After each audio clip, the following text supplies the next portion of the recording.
Our next speaker, Chris Berry, is the Hertfordshire Planning Manager for CPRE, and his talk is titled Countryside Worth Protecting, with a question mark at the end. Thank you, John. So I'm going to hand this mic over to you. Yeah. I'm going to stand here, if that's okay. I would feel a bit isolated up on the stage. I'm not so sure it would work particularly well, but it's lovely. It did, yes, a soapbox would be nice, but never mind.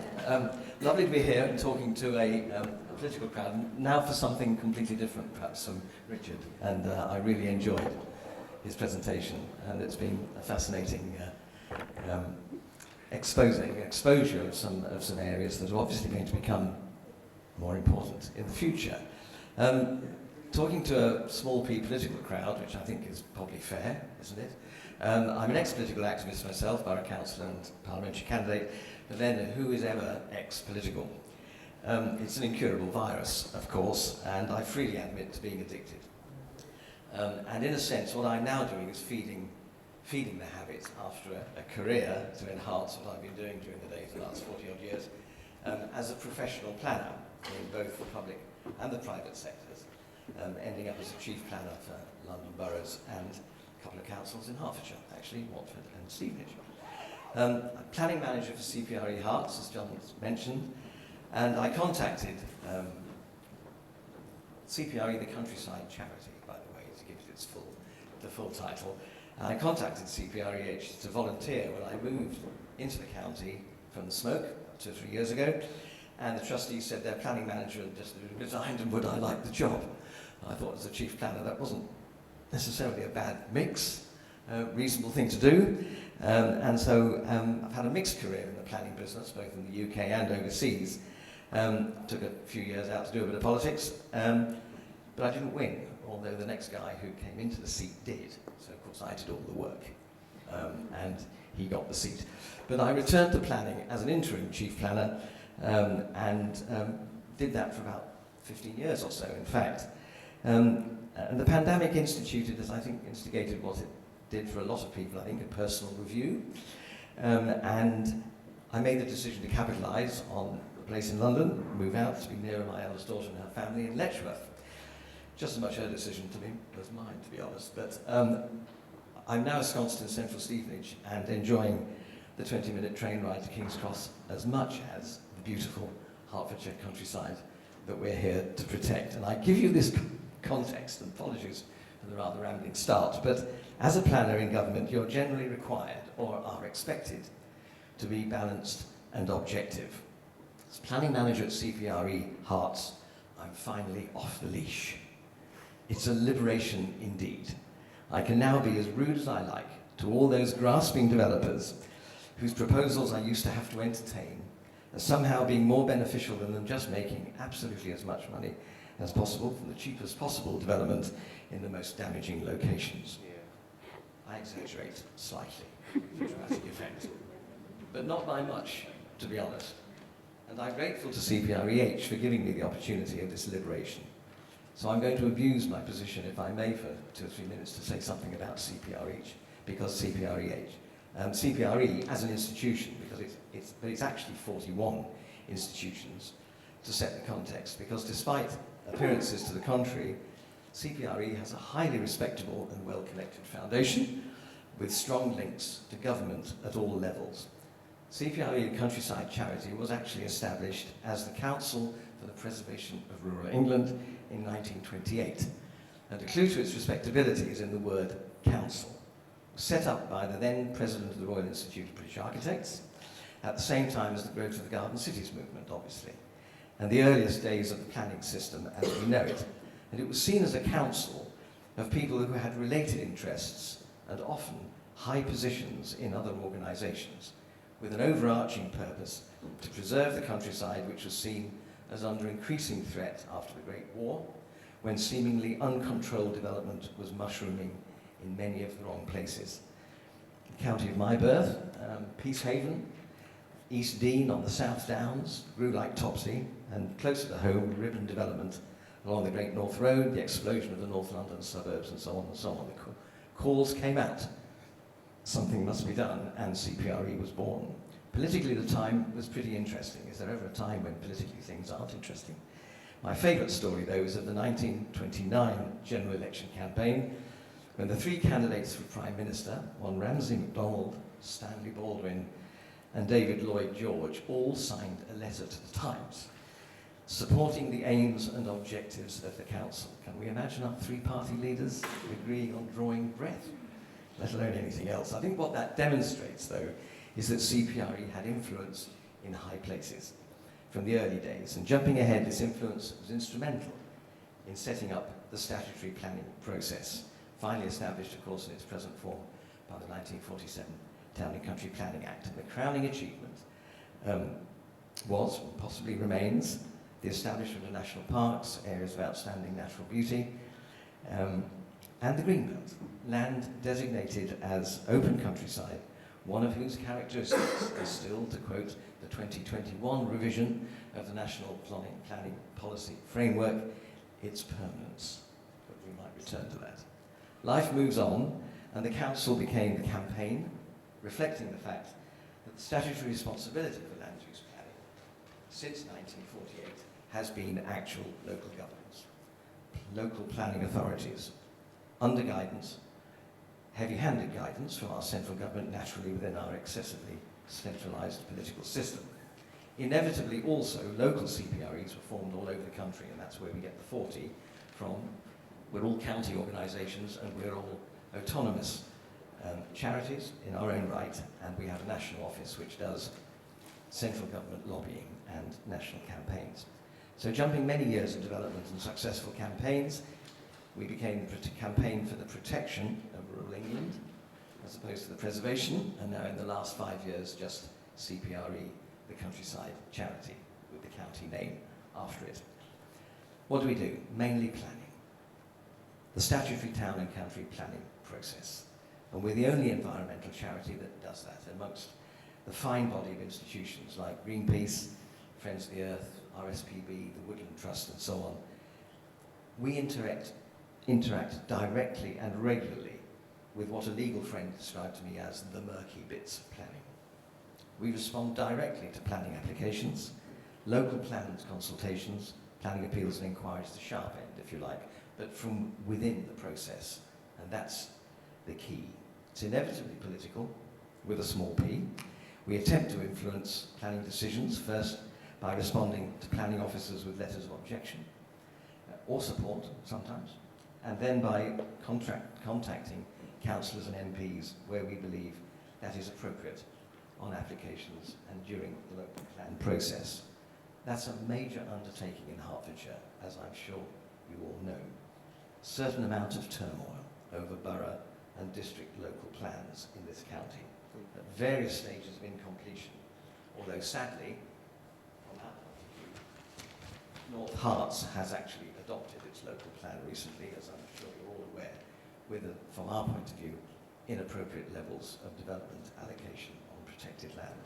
We're very clear that we are an interest group, but increasingly we're working with local groups, advising them on how they can respond, and often working jointly with them in combined objectors groups. And we've just finished a very large planning inquiry east of Tring, 1,400 units on the Greenbelt, immediately adjacent to the children's area of outstanding natural beauty.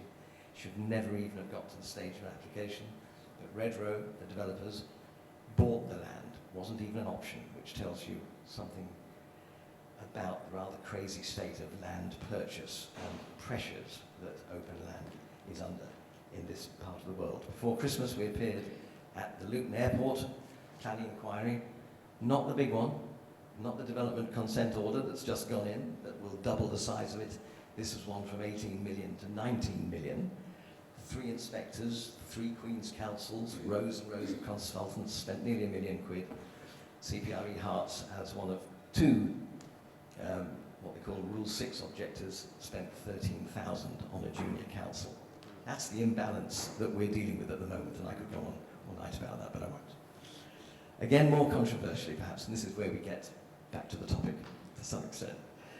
We were part of a combined objectors group of 9 groups supporting Hertsmere Borough's refusal of permission at an appeal for developers for 60-hectare ground-mounted solar generation installation and infrastructure in the green belt near Aldenham. And of course, I've no doubt we will return to issues surrounding that involvement. The point is that we are in the middle of the system by intention. And as my lawyer friend said, it can get a bit murky. In Hertfordshire, we look at about 18,000 applications a year with a team of dedicated volunteers. I'm looking straight at Davina here, who's one of them, and we respond to about 100, about 2 a week. So that's what we do for the countryside as we see it. What actually is it? What is the object of our attention? When we come to talk about the countryside, perhaps it's easier to say what it isn't. It's not built up, by which we mean that it's not mainly buildings like towns and cities. But then it gets a bit more complicated when we talk about villages, because they could be seen, and often are, described as rural, and we are certainly involved in rural life. That's part of our objectives and aims. Except that lots of villages are not rural anymore. They're mainly dormitories. For urban workers or the retired, rural workers are pretty well always in the minority. And that's certainly true in Hertfordshire. It's also true to say that the countryside, again certainly in Hertfordshire, is largely artificial. Landscape formed originally by deforestation, farming, crossed by infrastructure of all sorts, natural in the wilderness sense, it certainly ain't. Not even in the middle of Stevenage, it's where I live. Not even a wilderness there, but perhaps. And this is possibly where we start to diverge in terms of the debate about the future of the countryside. The countryside, arguably, was in some form of balance. It provided sustenance in the past to the market towns, the cities that it served, that it was close to. It provided a level of social cohesion with rural communities. And you could generally get away from it all not too far away as urban dwellers, with all the physical and mental health benefits that the countryside brings. One of the main slogans for CPRE is access for all. And we've made great strides recently in promoting the benefits of the countryside to social groups and communities who are underrepresented in visitors to the countryside. In fact, it's no secret to say that some of our more traditional members have found that a little difficult to stomach. The classic lines of why are we spending scarce resources on diversity and inclusion campaigns when we should be concentrating on protecting what they are accessing.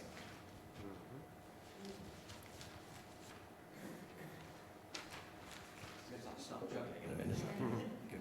So back to what the countryside is and why does it need protecting, and specifically in Hertfordshire. This really comes down in large part to protecting the greenbelt and parts of the Chilterns area of outstanding natural beauty. And for us, the starting point for countryside is open land, however degraded, which is not designated for any other use. And of course it is actually designated by local plans as countryside worth keeping as part of the statutory local plan process. The flippant point to make is that they're not making any more of it. And it's being used up for urban development. Of the 10 Hertfordshire districts, 4 are all effectively greenbelt outside the built-up areas: Hertsmere, St Albans, Three Rivers and one in Hatfield. Watford and Stevenage are urban, obviously, and the other 4, including North Herts, have very significant greenbelt and what is designated as rural area beyond the greenbelt, which is a local plan designation to preserve rural character. Recent research by London Greenbelt Council, an umbrella grouping of local and specialist organisations, meets at the House of Commons. That's a very political group, and we're members of it. We contribute to their annual survey, and it showed that in 2020, 20,000 hectares of greenbelt were allocated in local plans for housing and commercial development. Perhaps when you hear figures like that, you veer towards the thoughts of Sam Stafford, the newly appointed planning director of, they call themselves the Home Builders Federation these days, as opposed to the House Builders, who until recently published a regular blog called 50 Shades of Planning. must admit I quite enjoyed the title, but he's gone respectable, so of course he can't do it quite that way before. He just puts out the same stuff from the HBF. His view, which he wrote about when he got his new job, is that the Green Belt is strangling the life out of planning, quote. He accepts that it's an understandable and popular policy. It's good enough to mention the CPRE called for a national policy which would establish clear and supportable criteria for designated protected land. And you may well have some sympathy with Sam's views, or at least would temper his rather obvious developer's orientation to say that surely there is room for a more nuanced approach to allow some land to be released for housing or renewable energy generation. But he, of course, would like to junk the concept altogether. The main threat, as we see it, to the Green Belt is not, in our view, the concept itself, nor the need to junk its many benefits, but from increasing numbers of ill-thought-out car-based and deeply banal speculative residential developments. These are promoted by volume house builders who quite legally game the planning process through appeals against the democratic wishes of local planning authorities, despite the statutory protections which ostensibly exist.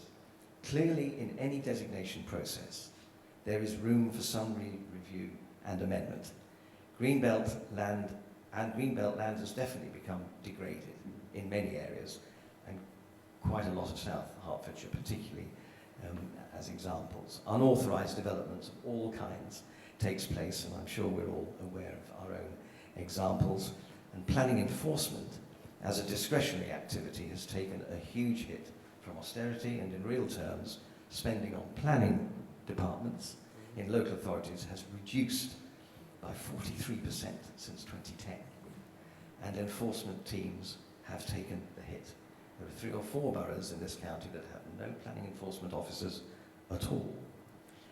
Unsurprisingly, though, I take issue with Mr. Stafford's analysis, which doubts the efficacy of a designation which identifies intrinsic value in the countryside. And he suggests, at best, a significant weakening of present designations to consideration of green wedges or green fingers because we need more land for housing. Just to stick with housing for a moment, and I will get off it in a second, ignoring the fact that actual housing supply and delivery has very little to do with local authorities these days, and that there are well over 1 million residential units consented and unimplemented, according to the Local Government Association, this approach runs a coach and horses through the credibility of the local plan system. If councils can ignore their own planning rules to permit development on the Greenbelt, why should anyone else take any notice of planning legislation? If protection doesn't mean protection for designated protected land like national parks, areas of outstanding natural beauty, and the Greenbelt, one may ask, what is its purpose? So to jump straight into the pond, we believe that the same sort of arguments about protection go for renewable energy generation by ground-mounted solar panels. Solar panels are clearly development. That's why they need planning permission. But they're not locationally constrained, so why put them in protected areas, said simply. The sun shines everywhere on the righteous and the unrighteous, godly and the ungodly. And in September the 21st, the Solar Trade Organisation itself came up with a figure of 250,000 hectares of roofs which could accommodate panels. That's their trade organisation said that. This is a fast-moving area, obviously, and a major campaign for national CPRE for rooftop generation, the promotion of rooftop generation, and one only has to see the endless rows of new warehouses along the A1, Milton Keynes, and you name it, throughout the country, intuitively to see the potential, let alone domestic generation. There are also arguments related to food production. I was most interested in what Richard said about that, and security, of course, and the efficiency of panels and means of production and so on. I think those are issues that can be overcome in time with research. But in the end, I believe the most telling reason for protecting the countryside lies in the intrinsic value of the countryside itself. And this should be reflected very specifically in planning decisions, and at the moment it isn't. Its roles in carbon sequestration and biodiversity net gain are not quantified at present.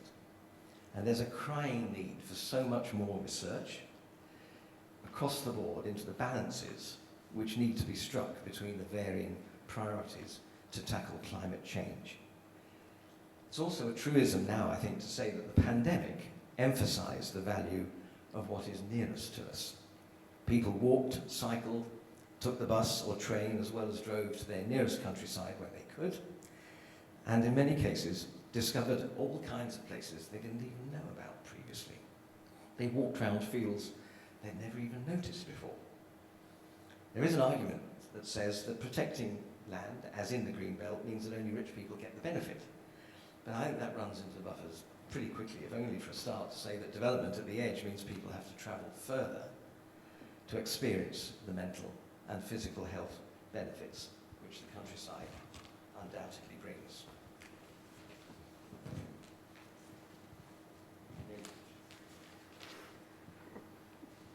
Our view is that for the most basic human reasons, we need the countryside, and we're leaving it for the wrong reasons.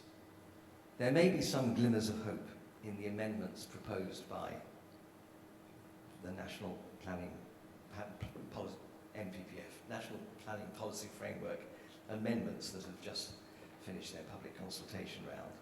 But one can take a view as to whether this government has either the capacity or the willingness to take on any kind of environmental agenda, given their industry support and one or two other items that they appear to have on their plate at the moment.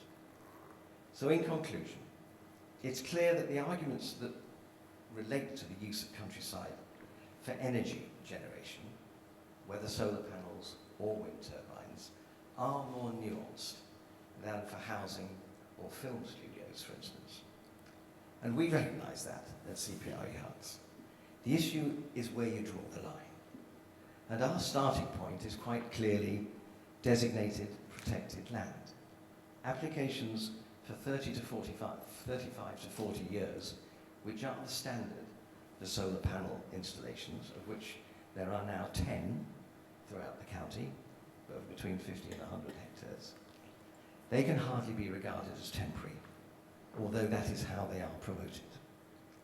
It's not for us to delve into the financial and institutional structures of the promoting companies, the methods of production, and so on. Others can do that a lot more effectively.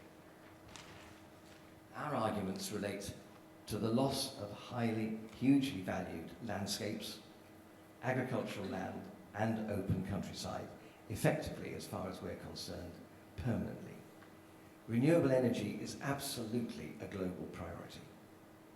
My final remark: where it is generated locally requires a robust and complex process of balancing benefits and harms. And at present, we feel that in too many cases, the harms to protected countryside are not being considered sufficiently when it brings so many benefits to so many, both rural and urban dwellers.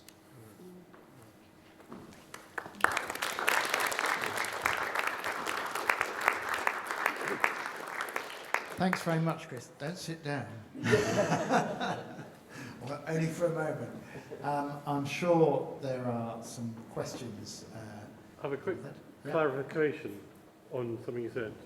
So I think you said 20,000 hectares was lost every year, was that right? Yes. So that's the same as 8 Stevenages every year? Yes. Thank you. Is that nationally or in Hertfordshire? That's the state of the green belt, but yes, it is 20,000. I'll hold the microphone. I'm very careful when people ask questions like this, because you have to be absolutely And you're on film. quiet. No, I'm being very careful. Where was it? Because I did make a reference to it. Yes, there we go. It's the London Green Belt Council So just around London, and he's so losing that at the is rate just the London Green Belt. In 2020, 20,000 hectares of green belt allocated in local plans. So that means that there is a presumption that the development can go ahead for housing and commercial development. And that happens to be 8 times the And size that of happens Stevenage. to be, given the areas of the urban areas, yes. Thank you.